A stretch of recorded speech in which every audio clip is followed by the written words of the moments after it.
Well, Alicia, I see her name. Thank you. And Alicia was going to do the introductions, but I will do it instead. So welcome to Hot Times in Ancient Earth. It's good to see all your faces here.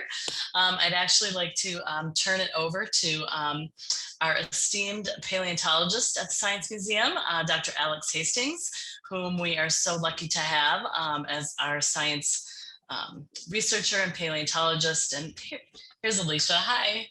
Hello. Hi. I was just welcoming and doing a little intro, but I'll turn it over to you. Alicia's actually your host for this. Oh, wonderful. Thank you, Mimi. Yep. The joys of live events, even in a virtual world, have been very fun. So I have two screens going, and I think they put the one computer on, but not my presenting computer. But welcome, everyone. We're so happy to have you here. It's fun to actually have an event again after this long pandemic. And even though we would normally be maybe mingling right now before a normal event, here we just get to meet in this virtual session and relax in the comfort of hopefully our own homes.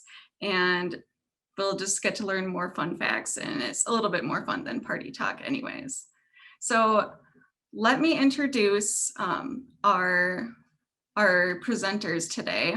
So today we will learn about massive snakes and other ancient life with Dr. Alex Hastings, our Fitzpatrick Chair of Paleontology, and Nicole Dzenowski, our Paleontology Lab Manager. Alex, want to get us started? Absolutely. Thanks for joining us, everybody here. So we got just a couple of little slides here. Talking about the kind of research that I've done, as well as some of the stuff that we're actively engaged in here at the Science Museum of Minnesota. So let's hit the next slide.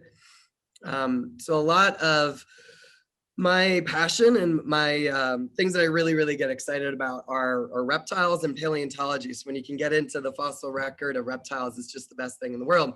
But one of the things that I find really fascinating about reptiles is the fact that they're quote unquote ectothermic, or they're cold-blooded, means that they're getting a certain amount of energy from their environment, usually in the form of temperature. And that connection into their environment makes their evolution much more entwined with climate change over time. So if you're trying to understand the interplay between life and climate, reptiles are a great group to look at. Let's do the next slide.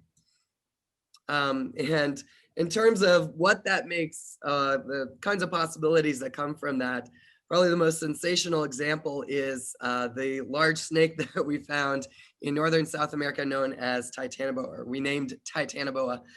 If you haven't heard of it, it's a snake that was about the length of a school bus, weighed 1.25 tons, and went extinct about 60 million years ago when climate was quite warm. Let's go to the next slide.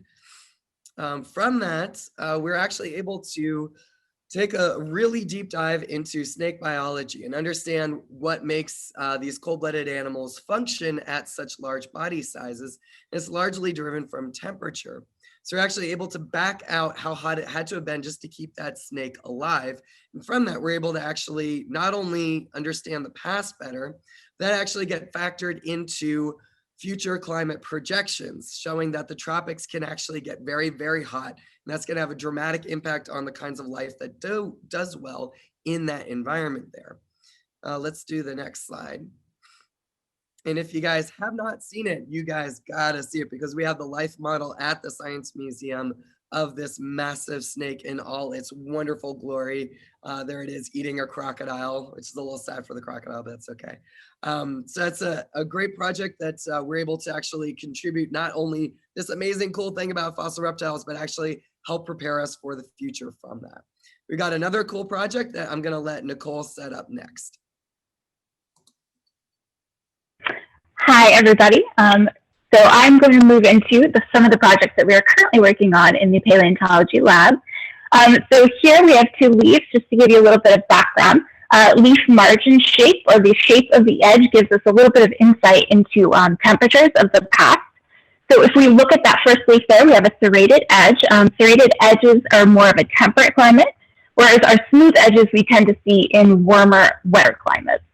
So it's kind of a continuous relationship with the edge shape and the climate at the time.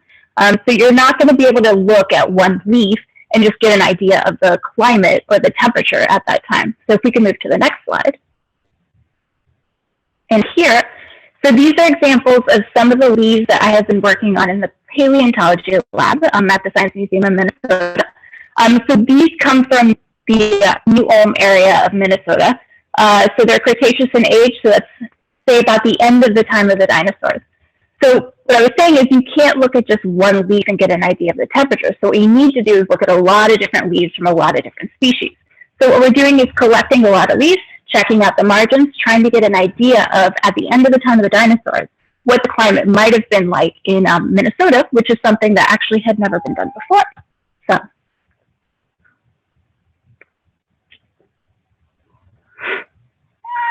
Thank you so much to Nicole and Alex. I mean, definitely going to be thinking about Titanoboas the next time I'm sweating through one of our hot, humid Minnesota summers, or days like today when it's as humid as it is. Let's open things up for a quick question or two. If you all have any questions, please put them in the chat. But I'll start off with, is there any kind of fossils or items in our collections that teach us about the climate of the past? Yeah, so I can answer that one. So some of the rocks that have in our collection in our paleontology lab that actually come from the Twin Cities area are from the Ordovician, which is a time period about 450-ish million years ago. And all of these fossils are things like brachiopods and bivalves, crinoids, there's starfish in there, trilobites. So they're all marine organisms. So what that lets us know is that 450 million years ago, we were actually in a warmer, wetter climate with the higher sea level that covered this entire area.